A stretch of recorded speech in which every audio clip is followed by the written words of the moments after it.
Sziasztok, Hazag Mihály vagyok, a Ustream-nél dolgozom, mint engineering manager, aminek a magyar fordítása a fejlesztési vezető.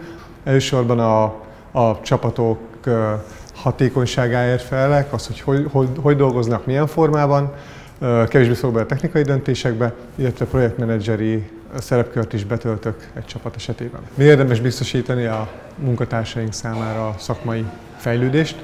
Elsősorban azért, mert azt gondolom, hogy ebben az iparágban dolgozni, az nem feltétlenül csak azt jelenti, hogy az ember anyagi biztonsága megoldott, hanem az itt lévő kollégák folyamatosan keresik a kihívásokat.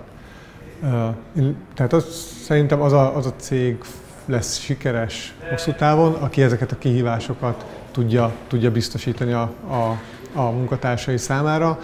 Sok olyan példát láttam, amikor egy kolléga azért hagyott ott egy céget, esetleg egy nagyon nagy vállalatot is, hogy egy sokkal kisebb cégnél esetleg rosszabb anyagi körülmények között jóval nagyobb kihívásokkal tudjon szembenézni.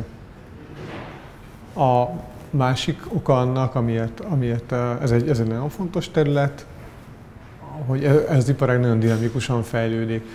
Szerintem ez már közhely, hogy aki lemarad, az előbb-utóbb elbukik. Éppen ezért minden cégvezetőnek ebben az iparágban elemi érdeke az, hogy a kollégái folyamatosan fejlődjenek, illetve fejlődni tudjanak. Lehet, hogy most sokan azt gondoljátok, hogy a szakmai kiválóságot csak úgy lehet biztosítani a munkatársak számára, hogyha méregdrága konferenciákra külditek el őket, és esetleg még szomorúan is konstatálhatjátok, hogy erre most jelen pillanatban a vállalkozás ilyen fázisában még nincs pénz. A jó hír az, hogy számos más módszer is van arra, hogy a kollégáitok szakmai tapasztalatait gyarapítsátok, illetve tudjátok őket motiválni azáltal, hogy egyre több és több tudást tudnak megszerezni. Itt a Ustream-nél elég sok fórumot biztosítunk arra, hogy a kollégák szakmailag is fejlődhessenek. Először olyanokat mondok, amik semmibe nem kerülnek.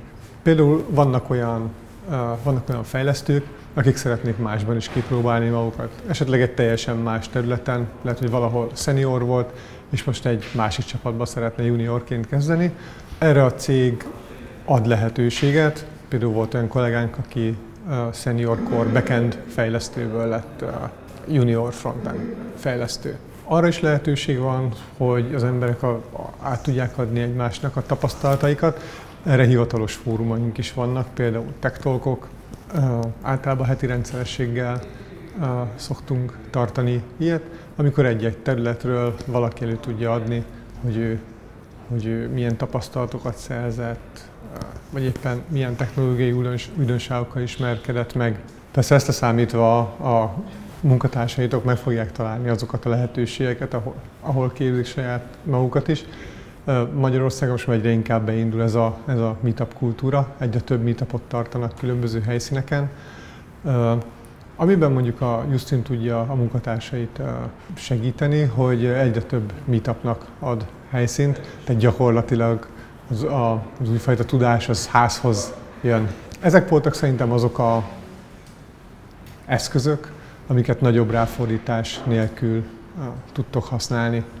Természetesen a ráfordítás az is, amikor egy senior fejlesztő nélkülözni kényszerülök, mert ő juniorként egy másik területen fogja kipróbálni magát, de szerintem ez egy idő után megtérül, ez a fajta befektetés.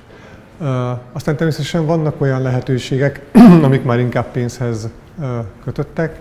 Például itt a Ustreamen belül nálunk van egy úgynevezett konferencia keret minden egyes dolgozónak, aki egy éven belül el tudja ezt költeni különböző konferenciák meglátogatására, akár itt Magyarországon, akár Európában, akár a tengeren túl. Tehát tudnám ajánlani Ken Robinson könyvét, az Elemetben vagy.